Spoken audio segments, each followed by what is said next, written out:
On a vu dans la capsule précédente donc qu'on pouvait déclarer tout simplement un sous-programme en utilisant le mot-clé def.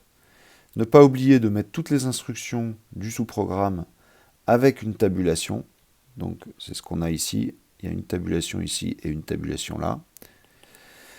Ensuite, il est possible d'utiliser un sous-programme avec ce qu'on appelle des paramètres d'entrée et des paramètres de sortie. C'est-à-dire que le sous-programme va servir et on va pouvoir mettre dans le sous-programme des instructions qui vont être dépendantes des entrées et des sorties, un peu à la façon d'un composant électronique ou d'une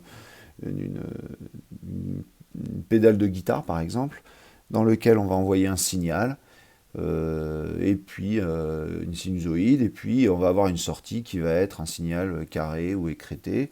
Donc on va avoir pour les sous-programmes de la même façon quelque chose qu'on va fournir au sous-programme, et ce sous-programme, lui, il va faire un calcul, et on dit qu'il le renvoie ou qu'il le retourne en tant que résultat. Un premier exemple très simple, ça serait, imaginons un sous-programme qui s'appelle cube.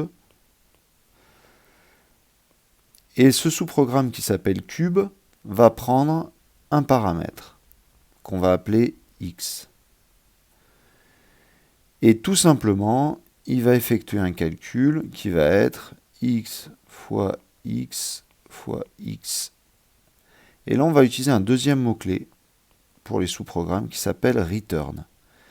Return est quelle est la valeur que l'on souhaite renvoyer, c'est-à-dire qu'est-ce qui va être en sortie de ce sous-programme cube. Et ce qu'on veut mettre en sortie de ce sous-programme, eh bien ici, il s'agit de A tout simplement. Comment on fait pour l'utiliser? Donc, je mets en commentaire main comme tout à l'heure. Donc, pour bien vous expliquer que ici, on va avoir dans le programme Python deux parties. D'abord, la définition du ou des sous-programmes, puis leur utilisation. Pour l'utilisation, on peut très bien ici demander à l'utilisateur, par exemple, j'ai une variable y égale int input. Donc je travaille que sur des int, mais je peux le faire avec des réels, avec des floats, etc. Saisir une valeur. Et ensuite, je vais appeler ce sous-programme cube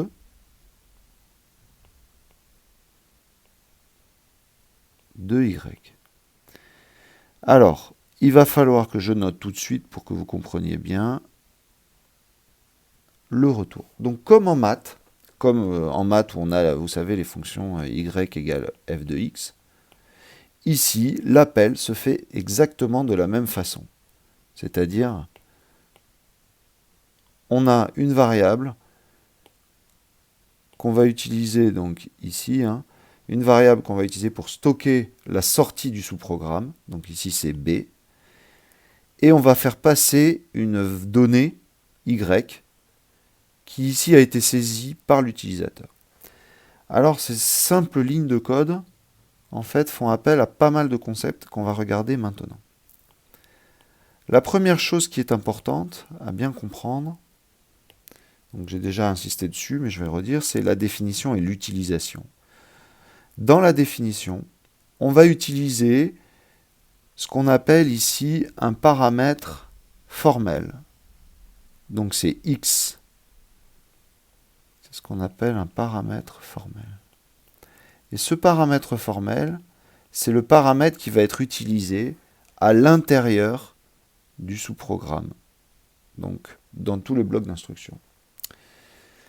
Ce paramètre formel, si vous voulez, c'est comme, on va lui donner un nom ici, qui est local, c'est-à-dire que x ne pourra pas être atteint par d'autres. C'est-à-dire si j'écris par exemple dans le main, tiens, et qu'est-ce que vaut x? Print x, vous pouvez l'essayer, il va vous renvoyer une erreur. Il ne connaît pas x à l'intérieur du programme principal.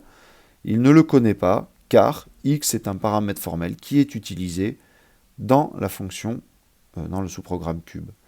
Et c'est le même problème pour ici la variable a qu'on retrouve ici. Si vous écrivez print a, ici, vous n'aurez rien. Ça va vous générer des erreurs. Ici, ça ne va pas marcher, et ici, ça ne va pas marcher. Pourquoi? Parce que la variable a est ce qu'on appelle une variable locale. Et on verra plus tard la notion de variable globale. En tout cas, pour les sous-programmes, voilà, vous avez un ensemble de paramètres formels et de variables locales qui ne peuvent être utilisés uniquement qu'à l'intérieur de la définition du sous-programme. On a donc, premier concept important, cette notion de variable locale et de paramètres formels. Et on peut depuis ici afficher, donc depuis le programme principal, vous pouvez l'exécuter en Python, afficher B. Et il faut voir aussi qu'on peut utiliser on peut très bien utiliser, donc si je veux écraser B, je peux rappeler cube. Et ici, je vais pouvoir faire passer également des valeurs. Donc ici, je peux lui envoyer 12. Je pourrais très bien aussi déclarer une variable C et je fais le cube de B, par exemple, puisque j'ai bien écrasé B. Donc ça veut dire que comme quand on avait en maths y égale f de x, et on disait, tiens, combien vaut f de 0, ou combien vaut f de 12, etc., etc. Ce qu'on va faire passer à un moment donné comme paramètre, comme valeur, ici, ne dépend pas du tout du nom qu'on a choisi pour le paramètre formel. Et donc, on va avoir ici ce qu'on appelle un paramètre effectif.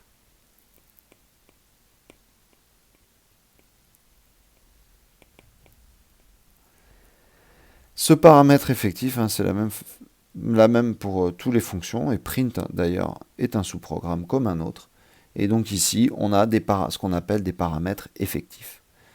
Donc paramètre formel à l'intérieur du sous-programme, ici c'est x, et paramètre effectif, ce sont tous les paramètres qu'on va retrouver, qui vont permettre de faire passer les valeurs.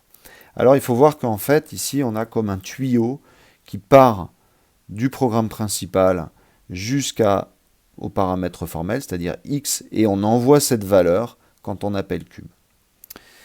Et donc le dernier élément, c'est l'utilisation de ce mot-clé return, qu'on voit ici, qui en fait va signifier que ce sous-programme a une sortie, qui s'appelle A, en l'occurrence. Disons qu'on a utilisé la variable locale pour stocker temporairement la donnée, et que c'est cette donnée qu'on va retourner. Et quand on retourne une valeur, ici, on voit qu'il faut la stocker. Et c'est pour ça qu'on écrit le stockage de cette donnée, ici, avec B, quand on appelle cube, ou B et C qu'on retrouve ici.